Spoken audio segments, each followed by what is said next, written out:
Setelah 2 tahun, akhirnya Lo Keng Hong mendapatkan dividen dari Chevin. Berapa dividen yang akan diperoleh oleh Lo Keng Hong dan kenapa ya kok bisa Chevin ini membagikan dividen sebesar itu padahal labanya di 2022 itu tidak se-wow itu. Kita ulas di video kali ini. Check this out. Oke, Cevin itu akan membagikan dividen sebesar, bentar, saya cek ya. Oh, belum diupdate. Cevin itu akan membagikan dividen sebesar 100 per lembar kalau nggak salah. Ya, 100 per lembar. Padahal labanya atau sebesar dividen 398 M. Sedangkan Cevin sendiri total pendapatannya di 2022 itu 311. Jadi masih perlu berapa tadi?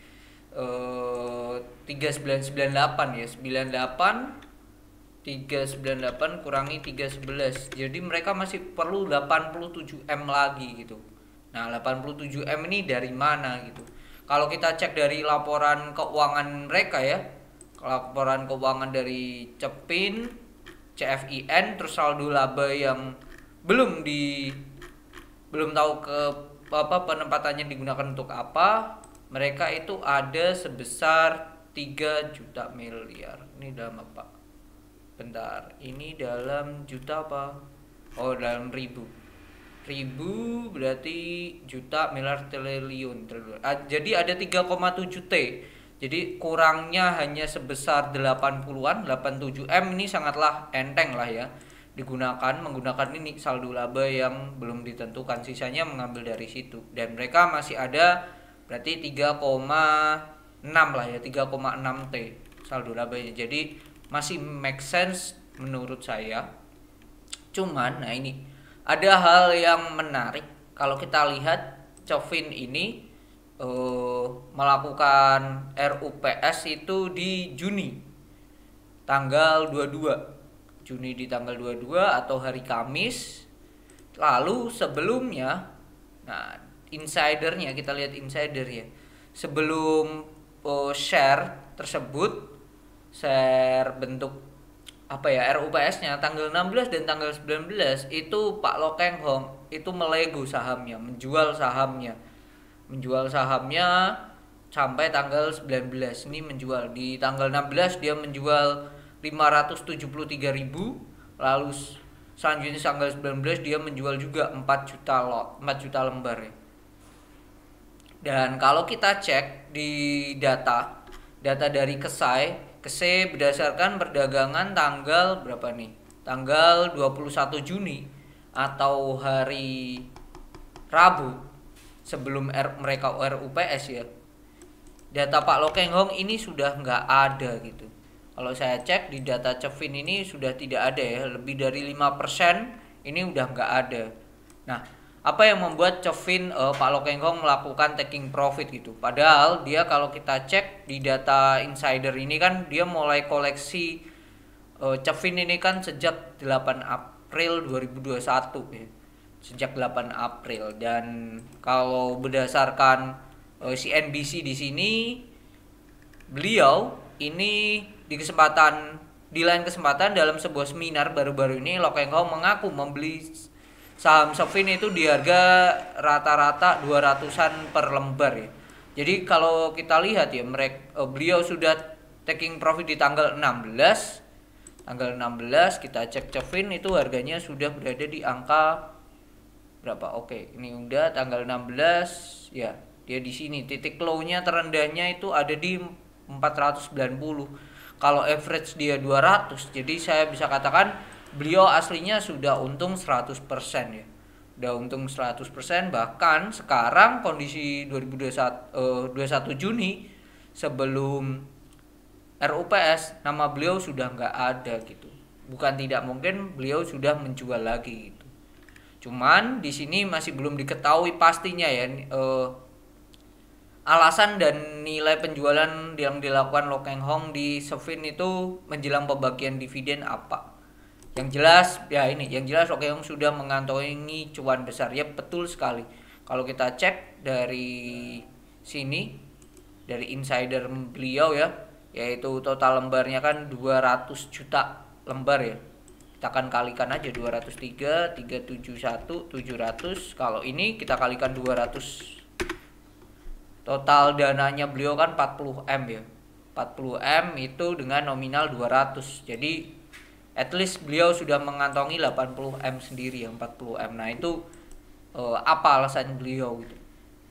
Sedikit make sense kalau beliau melakukan taking profit ya, kalau menurut saya ya, karena sahamnya sudah naik kencang, dan mungkin salah satu alasannya adalah beliau sudah mengetahui akan perusahaan akan membagikan dividen besar, mungkin ya, karena kan beliau salah satu pemilik dengan nominal yang besar ya, dikatakan retail yang nggak retail banget karena nominalnya gede, tetapi dibilang big player ya juga enggak juga gitu.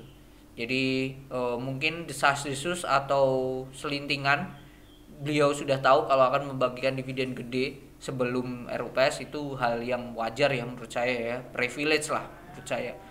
Dan yang menarik lagi, labanya di kuartal 1 2023 ini naik gede 105M.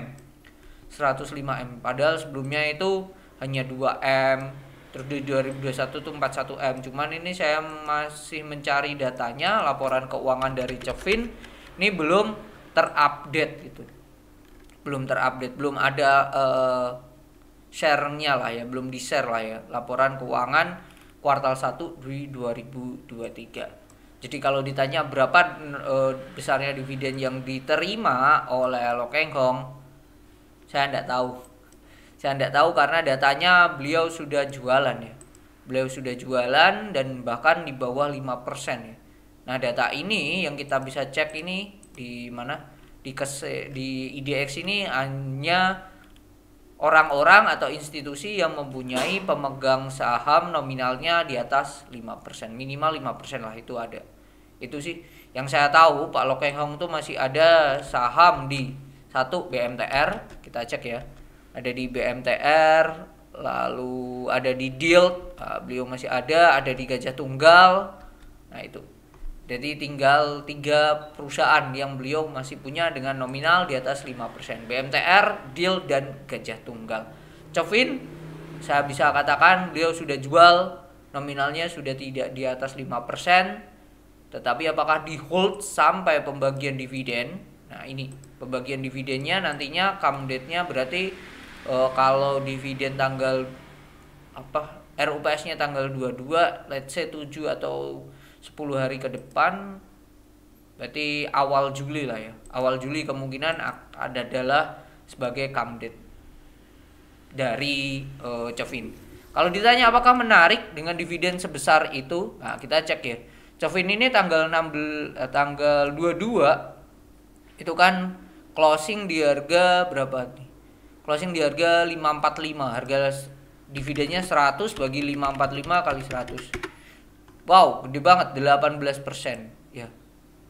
Closingnya 545, 100 dibagi 545 ya. Dividen yieldnya 18%. Jadi nantinya kalau dia di ARB kan satu kali 15% let's say, atau bahkan langsung 18% saat ex-date, itu hal yang wajar sih menurut saya. Cuman ini secara teknikal ini sahamnya menarik banget, dia sudah breakout. Cuman ini agak bahaya ya, naiknya terlalu kencang dengan adanya news ini. Jadi kalau dapat harga di 490 menarik sih untuk dilakukan trading jangka pendek aja. 2 hari kemarin ini ada akumulasi besar 2 hari ya. Selama 2 hari tanggal 22 dan 23 ini ada akumulasi besar oleh EP dengan nominal 24M. Average mereka di 525. Jadi kalau dapat Cevin di dekat-dekat 500 boleh, stop loss di bawah 490. Itu aja sih buat jangka pendek. Jangan berharap dividennya karena ini dividennya gede banget. Jadi sangatlah rawan yang namanya dividen trap. Dan mungkin itu ya salah satu alasan kenapa Pak Lo Keng Hong melakukan penjualan. Mungkin beliau tidak mau terkena dividen trap. Apakah itu? I don't know.